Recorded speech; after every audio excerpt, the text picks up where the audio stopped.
guys. So actually, before I start,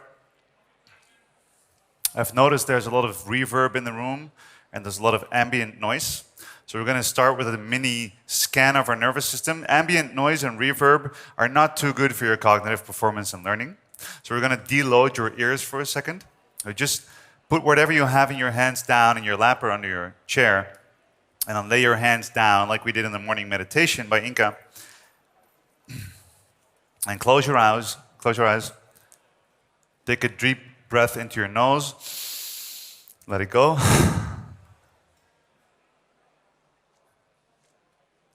And just kind of see what is inside you. What are the mental states, physical states?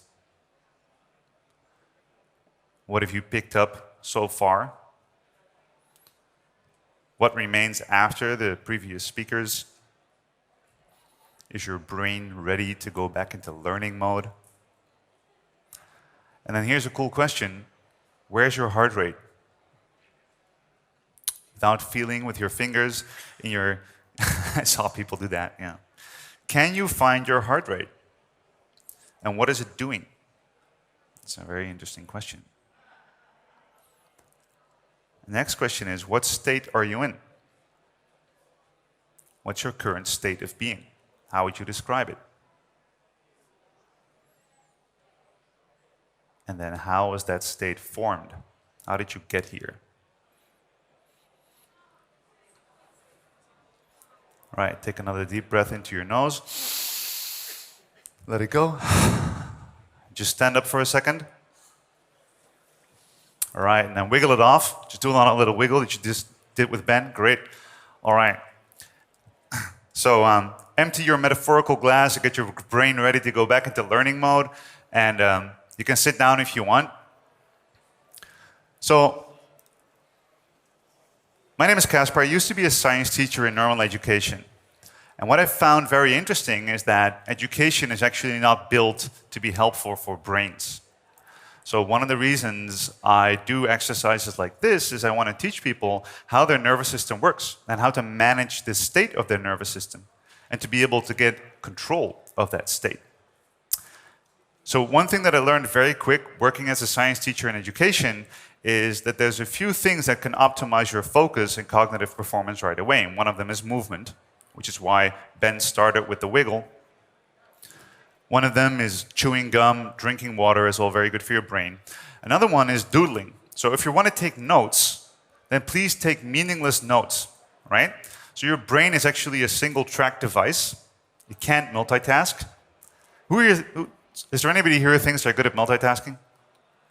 Nobody dares to put up their hand. It's mostly women, interestingly. So the studies actually showed that people who are really good at multitasking think that they're really good at multitasking. And that's about it, right? So if you want to take notes, then make meaningless notes. Draw little mustaches on whatever, draw little weird faces and just doodle your hands and move your fingers. Because your motor cortex, your moving brain, actually activates your neocortex, your thinking brain. So those are 5 ways to optimize your focus right away. So moving around, standing up, drinking water, chewing gum, and doodling meaningless things. Interestingly, also the 5 things that will mark you as an unmotivated student when you're in school. That's kind of weird, right? That we don't. So that's how my frustration started. I'll tell you a little bit about me, who I am and how I got here. I'm not one of those experts who spent years studying all these amazing things and then comes out of his cave with an amazing life-shattering work. But he used to be that kid. He used to be that kid that sat in the back of the classroom, couldn't sit still, couldn't focus. At least that's what they told me. I couldn't really pay attention. And one of the things that happened back then when I was about 12 or 13 is I met this new group of friends. And they were like, you know what? Forget about all that stuff. Like, let's just not do the homework and not go to school. We'll just smoke weed. We'll drink. We'll get in trouble. We'll get high all day. And forget about all the other stuff we have to do. And I was like, guys, come on. Listen, I think that's a great idea. So that's what I did. So I spent a few years doing that. And then it didn't work anymore. I couldn't figure it out. And slowly I started to find science as a way to get control over my life. I started to find articles and biology books, and even though I wasn't go to school, I went to the library. I was like, why can't my brain function in the normal world? That was the main question I asked. And one day I stopped doing all the bad stuff. I realized I'm messing up my life. I'm inputting all this data into my brain. I'm getting high all the time. It's not helpful. And I decided to go back to school. And then here's a very interesting story that is very pivotal. I was about 16 years old. It was a beautiful summer day. I walked out of my house and I wanted to go back to school. And as soon as I wanted to go back to school, I started having a throbbing heart. I started hyperventilating. My palms got sweaty. Adrenaline was flushing through my system. I was having a panic attack. My entire physiology was completely overboard. And then I was like, you know what, forget this. I'll go back to the house. And as soon as I walked back to the house, everything stopped, and I was actually fine. I was like, okay, I'll go back to school. So I started walking that way again, and the panic attack started. And I did that a few times back and forth, and then I realized, hold on. What's going on here is that I am having a shift in my mental focus, and it is followed by a shift in physiology. In the actual present moment in real life, I was still safe. It was my backyard, it was a sunny day, the best place to be, right? But I had one tiny little change here, and it changed my physiology right away. Now, that insight caused me to start to study martial arts and meditation and breathing and all the esoteric principles. And I'd love to tell you that that is now the moment where we start the training montage, right? And I'm running up the steps and everything went better and there's heroic music and everything. But it wasn't. A few years later, I was working as a science teacher. I was studying. Things weren't really going well. And I met this new group of friends. I still had no control over my life. And they were like, you know what? Forget getting control over your life. You know what we'll do? We'll quit school. We'll not do our job. We'll get high all day. We'll drink. We'll smoke. And we'll just get into trouble. And by this time, I was about 25 years old. So I was like, guys, you know what? I've been here before. I've seen this. I've been down this road. And in my experience, I know that that's a fantastic idea. So that's exactly what we did. And then that was me a few years ago. I was 35 kilos overweight. This is the first time he gets his camera, by the way. There's a guy saying, ooh, before picture, camera. So do I have a laser pointer? Oh, great. So I have this big belly and I have these chins. I could multitask very well because I could hold a cigarette and flip the bird at the same time. Amazingly talented. But I was not doing well. I had heart rhythm disorder. I had frequent migraines, shoulder injuries, I was overweight, I was depressed. And then I was like, hold on. I've got to go back to managing my state in the way that I was put on the right path when I was about 16. And that's what I started doing. And that's why, without knowing it, I became a biohacker. So I started getting all these tests done, getting all these studies done. I did all these esoteric principles, breathing, different ways to optimize my mind. I learned to play 8 different musical instruments and, juggle torches and crazy shit. I started working with Wim Hof, with the Iceman, studying with him for a year, and now I'm working with him, optimizing my nutrition, all the cool biohacker stuff. And as I was progressing through this, I realized that it was the first step in my process was finding all the things of which I thought I couldn't do them, and then figuring out how to do them. And my final experiment was, okay, so I can't focus. That's what they always taught me. And I'm not very good with books. So I'll write a book about focus, and I'll write it in 30 days. That's what I did. The book's called Mind Lift. It did very well. It was a lot of fun. So here's what I want to get into. Infinity loop. Am I getting my slides? Okay, there we are. The ability to focus will be the superpower of the 21st century. And the little thing I did with you right at the beginning, that is the main skill that I've been building ever since I was 16, of looking inside, asking what is there, why is it there, where did it come from, how did I get here, and how do I change this state? And it all starts with the ability to focus. So why is it for me and endless amounts of humans, young, healthy, smart humans, impossible to focus in the modern world and to keep control over our life? And that's mainly because this is not our natural environment. Actually, I've been using this slide for a while. Somebody pointed out this is not our natural environment. But there's interesting things going on, that's for sure. that's for sure. So we still basically fundamentally have a hunter-gatherer physiology. And you'll hear this come back throughout the day lots of times. And so we're mismatched. And actually this guy that you see is the most mismatched within the hunter-gatherers. This is my grandfather. And he went to Papua New Guinea to work with native tribes. Let's say in the time where the Netherlands were visiting, right? And his job was to make first contact with tribes, which is pretty awesome. And then he would come with his antibiotics and, his pills and his vaccines, so he could fix some problems. And then he started to ask them about, hey, so, for example, what do you do when somebody is depressed? And they go, what is that? They didn't know, right? Oh, you mean when something bad happens, and then they feel sad? Yeah, that thing. They go, oh, we throw a party, take them outside, we dance, we sing, we have all this fun. So my grandfather started to see that there were all these problems that they didn't have. Even though they lived in the harshest environments in the world, the Papua New Guinea jungle is pretty bad. The individual quality of life was much higher than what we have in the Western world, where we focus on productivity.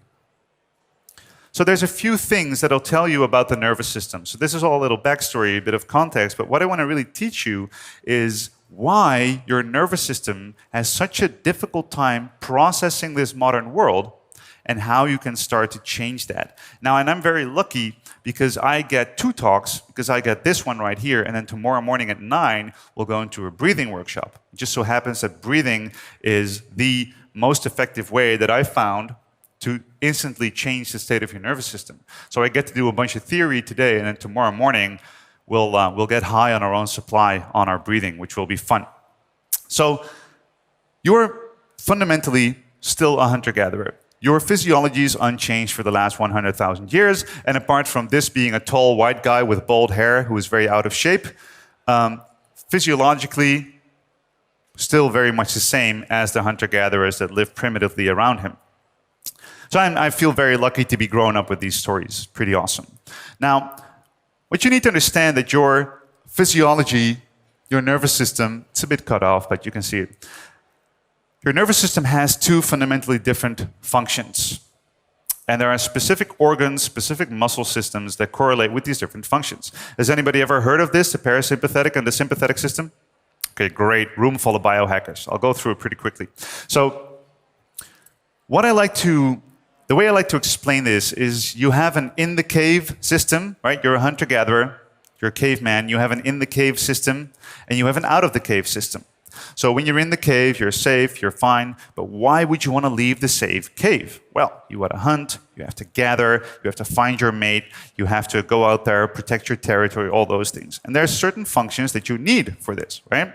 So for example, your senses will need to be heightened. So actually, your eyes, your ears, all your senses will open up, right? That means that you need a bit more energy to go throughout your days, so you need to start breathing faster or more, and you actually get bronchodilation, which means that the little bronchi in your lungs start to open up. Another thing that needs to happen, if you get more oxygen in, your heart rate needs to go up, right? Makes perfect sense. You become active, more energy, heart rate goes up. Then your liver actually puts a little bit more glucose in your blood, which means you actually have sugar to burn, so that when you have the oxygen and it comes into the organs, you can actually make energy. And obviously, you haven't gotten any food yet because you're still going out to hunt, which means that your saliva flow doesn't need to be very active. You don't need to have a lot of digestion or digestive juices, and reproduction goes down. Now, if you're at the after party of the Biohacker Summit, you're out of the cave, and you might feel that this part is more active than I said, but actually finding the mate is part of the sympathetic system, and then actually reproducing with the mate is part of the and actually orgasm switches you back over to the, we went from a poop talk to a sex talk. Let's keep it classy. So then you're back in the cave, right? So you're fine, you're safe, you've got your food, you've protected your territory, you're all fine, and this means that as soon as you come in, you don't need to have heightened senses. You don't need to constantly check out for danger, right? This also means you don't need to breathe as fast, your heart rate can go down. Your liver doesn't have to pump sugar into your blood the whole time, and then you're getting ready to digest your food. So water running into your mouth, and you're feeling your gut starting to kind of growl, that's actually, for most people, the only way that they can consciously feel their nervous system shifting from one state to the other. But there's a lot of other ways to feel that it's happening and to make it happen. So here's a few. That went fast. It's running out of control. What? No. Ah, there we are. Are you doing something? Okay. All right. I'll skip the before last one.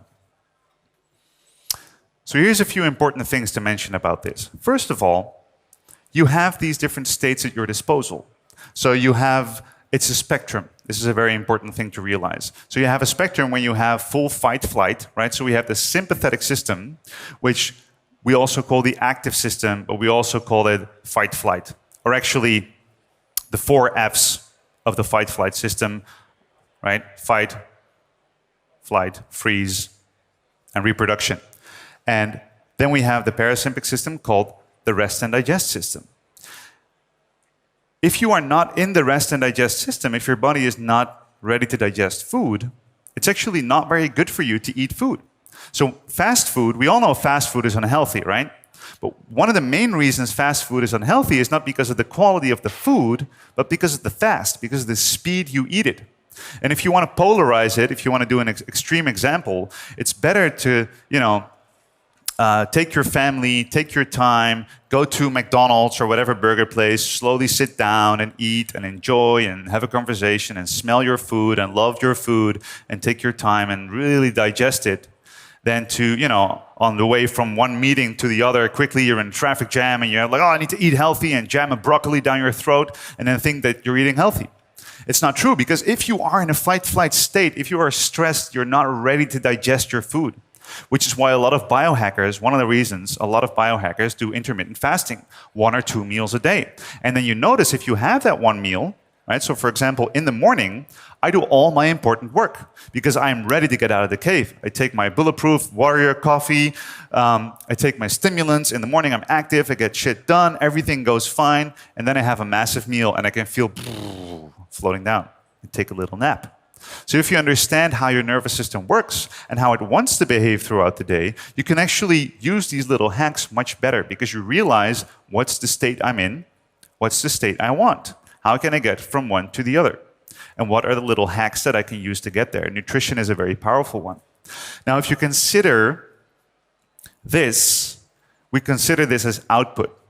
So this is the way it's taught in conventional science, right? We all know you find this system responds to the outside world, and if there is danger coming in, then it puts you into fight-flight.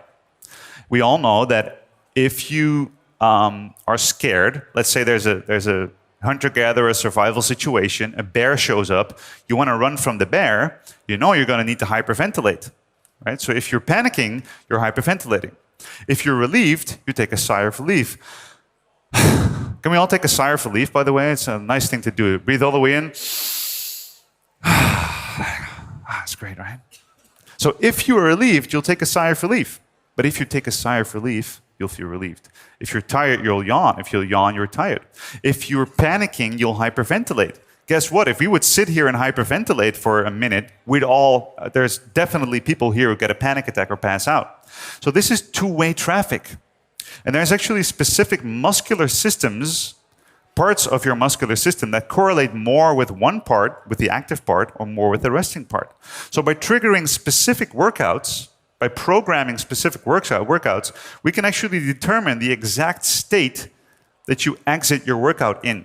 So I've opened a gym in my hometown, and one of the things we do if we get a morning workout, we use specific workouts and breathing protocols to get people out of the gym and they're ready to work. But if we have an evening workout, we program all the movements, all the muscular triggers, and all the breathing in a way where they can actually sleep afterwards. Because if you've ever done CrossFit or MMA or a lot of different workouts, you'll notice that if you do an evening workout, it'll keep you in the sympathetic state the whole time. Your body is still running from the bear, although you're in your bed and you're trying to sleep. So the next question is, now that we know this, why is it so difficult to get through? Now, first of all, and this is something actually that I can recommend anybody to do, is to start a nervous system diary. So what I've done for 30 days at one point is I take a little graph and I ask myself, what's the most active that I felt, right? So you have a point for the fight flight, you have a point for the rest and digest, and then you put a baseline. Now you want to have, like Teemu said in the beginning, health is balance. You want to have a baseline somewhere in the middle. And this is what modern life usually is supposed to look like, right? You wake up, you slowly become active, you have your warrior coffee, you do your morning ritual, you're ready to kick ass.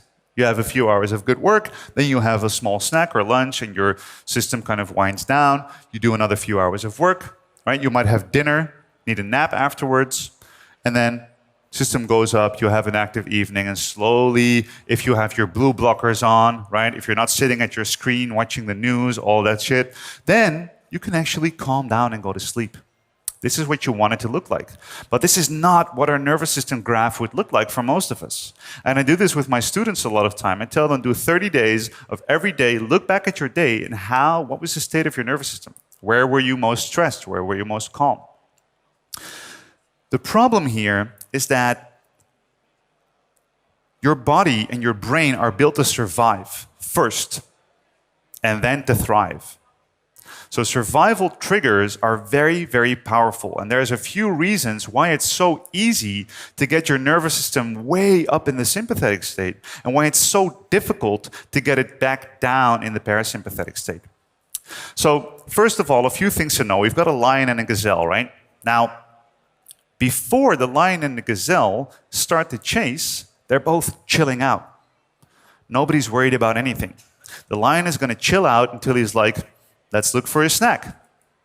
And then the gazelle is going to chill out until he realizes that he might become the snack, right? But they're relaxed.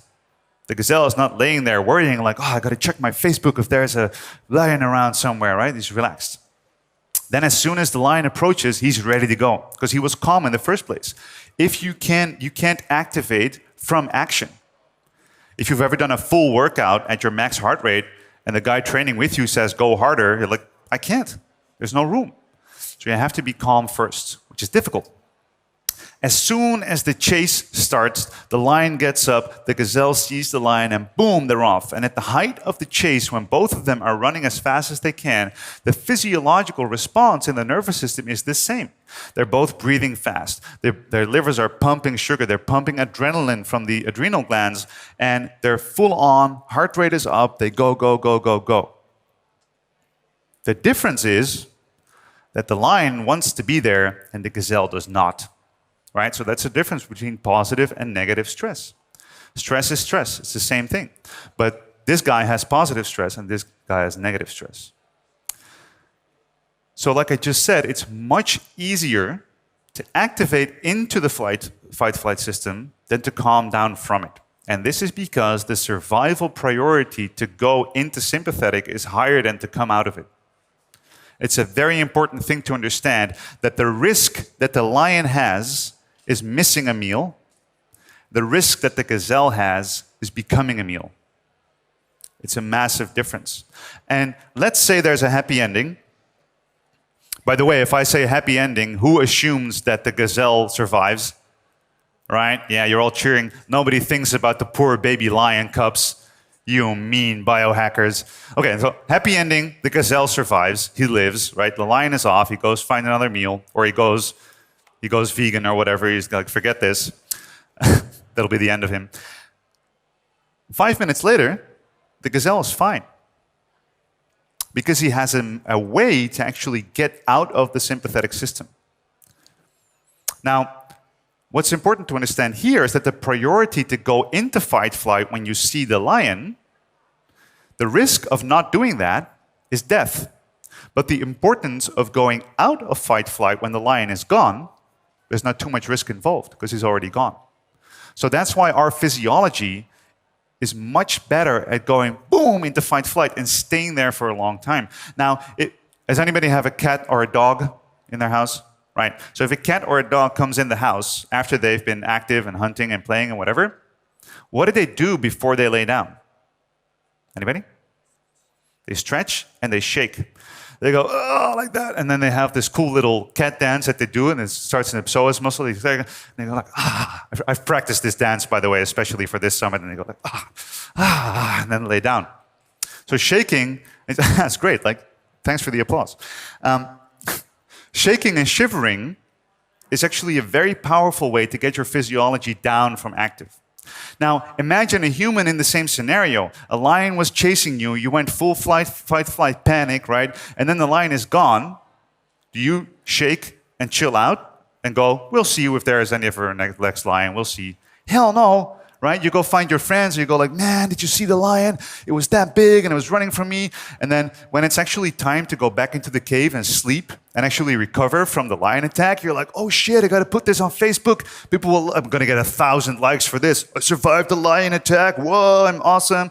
And then you keep yourself out of the cave through these triggers. Or you come home from a day of work. And what do? Is you take the fear and hate IV, you know, the news, and you look and you go, oh, your Facebook stream, and oh shit, this and that, and murder and kill.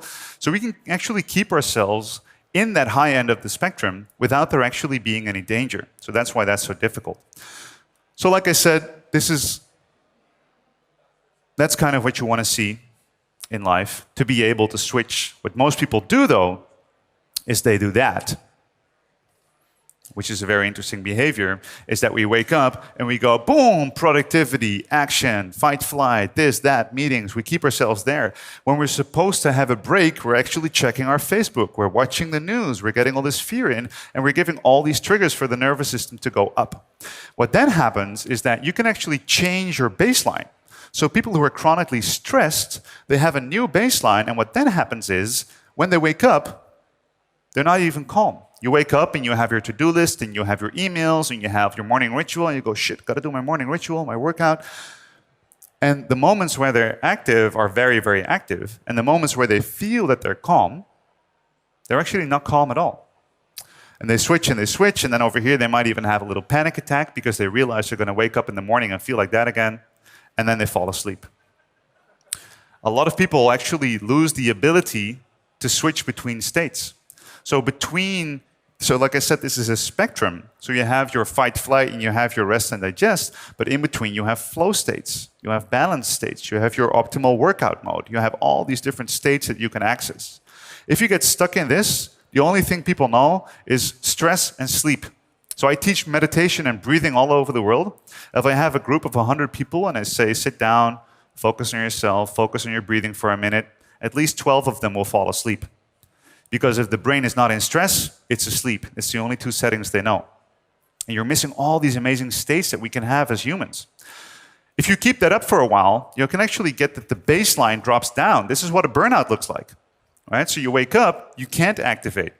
And then you try to kind of like get stuff done, and then you try to, walk the dog, and then you have to take a nap because you're exhausted. I've been there a lot, actually. So what this means is health is a skill of balance and resilience, the ability to switch your states between these different, to switch your nervous system between these different states. So as biohackers, who's familiar with this loop? Seen it before? Kind of? Okay, so this is what biohacking is to me.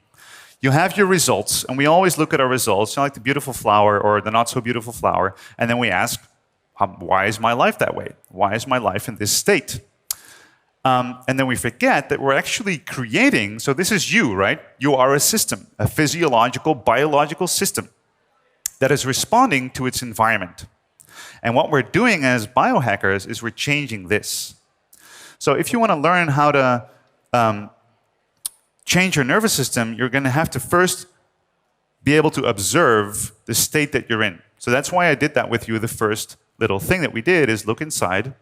Where are you? And how did you get there? Because you're getting a lot of input. What is your state? How did you get there? And then if you observe that long enough, so you're gaining awareness, then you can actually start to change it. But here's what most people do. They catch themselves responding to the world from a system they have no idea what it is. So suddenly, boom, you're angry. And you have no idea why you're angry. Boom, you're hungry. Or you feel tired. Or you feel burnt out. Or you feel stressed. Oh, I can't believe I'm stressed again. I hear people say this all the time. I can't believe I got pissed again. And we don't realize. Because here's a cool fact. 96% of everything that happens in your life is completely subconscious. So your subconscious brain, your nervous system, your body processes every single thing. Every word, everybody is said to you, every movement, everything you eat, everything is processed. But only 4% is conscious. So this is kind of what it looks like for most people. This is a cool experiment where they tested what is the smallest domino that we can use to topple the biggest domino possible. And this is a metaphor that I use where, he puts the tiniest one down and he puts the biggest one up. And if you consider this your system, this your subconscious, right? A trigger comes in, tiny little push, and before you know it, boom. And then actually that's your face right there, right? So you wake up next to the refrigerator and you've already eaten the chocolate. I keep chocolate in the refrigerator because I eat raw chocolate. I'm a biohacker, right? Suddenly you're screaming at your significant other, right? Suddenly you're stressed and the email comes in and 10 minutes later you're smoking. You have no idea, why am I smoking? Why do I keep doing this? And it's because the only thing we feel is that last giant domino falling. You go, boom, you make that face and you go, shit, I'm there again. So if you want to start hacking the nervous system, what we need to do is we need to raise our awareness. And awareness is like, the reason I made this box black, actually, is because in scientific terms, we talk about a black box. So there's an input into the human, something happens to us, and then all kinds of stuff happens in the dark, we have no idea, and then we respond. So enlightenment, increasing awareness, is a process of creating a tiny little light inside your own black box, learning to look within, learning to read your heart rate, your breath rate, your temperature, all of that, which, by the way, we've got all these cool trackers like the Aura that can do it for you, can help you to relearn it. But I teach people to do it from the inside. And then you can actually choose your response. Now, if you're into positive psychology, Viktor Frankl, he has a quote that says, between stimulus and response, there is a space. And in that space lies our choice. And in that choice lies our freedom. And that's where we begin. So a lot of biohackers and people want to change the world. We're all on a mission to make something greater. But start in the tiniest little space you can actually control, which is the space between a stimulus and a response. So you start by drawing out your nervous system graph, asking, how did I get there? How was my day? What happened to me? And then, how did I get there? What happened? What did I do? And that's when you start to change all your input and stop watching the news and change your nutrition and start to work on different things. And then you can actually create a new baseline of calm. So here's a few practical things that I will take you through before I end. The first is, start your day with a baseline. So a little scan we just did, a little morning meditation, a little morning breathing. Before you shoot up into the sympathetic system, sit down, shake it off. So I do it actually in the sunshine. I go out of my house. The first thing I do is stand with my bare feet in the grass, power pose, right? And I look into the sunshine.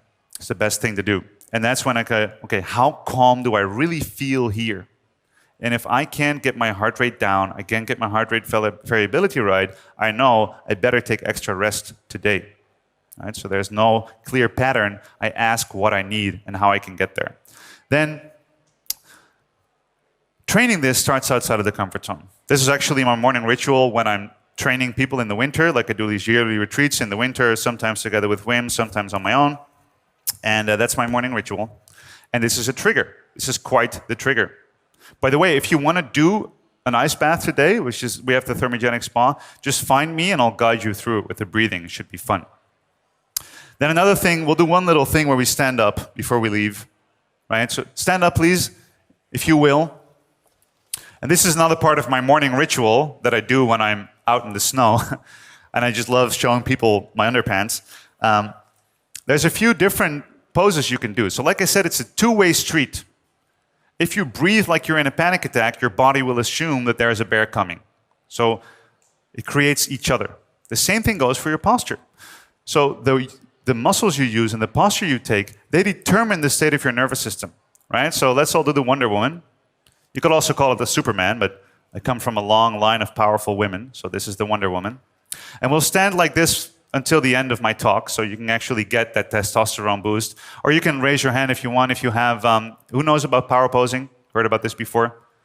Okay, good. Well, so they did a little study where they had people stand like this for 2 minutes, and in a powerful pose, which is sending information into the black box saying, we're feeling pretty good, we're feeling pretty awesome. And what you actually get is raised levels of testosterone and a drop in cortisol, which is known as the stress hormone. And then you had people do a weak pose. I won't let you do it because it's bad for you. And they stood like that for 2 minutes. And they had the opposite, drop in testosterone, increase in cortisol. Now there's an even more powerful power pose, which is this one, but we'll keep it here because this is actually the internal torque power pose. This is the external torque. All right, so this is a great little power pose. Now what we'll do is we combine it with a bit of breathing, and we'll finish there, because breath control is brain control. Your breath is the ultimate remote control of your brain. So tomorrow morning at 9, I'd love to see you all here, and I'll take you through a whole workshop where we'll work from the breathing basics all the way up to the psychedelic experience that you can get from breathing. Everybody's like, what? Yeah, that's what we're doing. Last little thing, this only takes half a minute, is a box breathing. Who's familiar with box breathing? Okay, so this is the quickest, best tool you can take with you right away. A box breathing is where you breathe in for 4 seconds, you hold it for 4 seconds, you breathe out. That's not a power pose. I'm kidding. You hold it, you breathe out for 4 seconds, and you hold that for 4 seconds. Right? So, could you start the video? Or should I start the video? Oh, we're gone. Okay, so leave it here. It's fine. Take a deep sigh of relief, breathe all the way in, let it go. Okay, now breathe in, 2, 3, 4. Hold your breath, 2, 3, 4. Breathe out, 2, 3, 4. Hold your breath, 2, 3, 4. Breathe in, close your eyes by the way, 3, 4. Hold your breath, breathe out, 2, 3, 4. Hold your breath, 2, 3, 4. Breathe in, last time, 2, 3, 4. Hold your breath, 2, 3, 4. Breathe out, 2, 3, 4. Hold your breath, 3, 4. Okay, take a deep breath of elation in through your nose. Let it go. And then ask yourself, very shortly, what's my state now? How do I feel? What's my heart rate doing? How has my state changed? And then simply from where you started to where you are now, the thing that you did in between, that was the hack that put your nervous system into this setting. And that's the practice. So who's coming tomorrow morning? Party! Awesome. Thank you guys so much. For your attention. I love it, and have fun. What we got now is a guy who was in my workshop a while back, and he started breathing his life back to health, and he made a song called Oxygen, and his name is Ossie Valpio. Are you gonna announce Ossie? Okay, great. Thank you guys so much. Have a great day.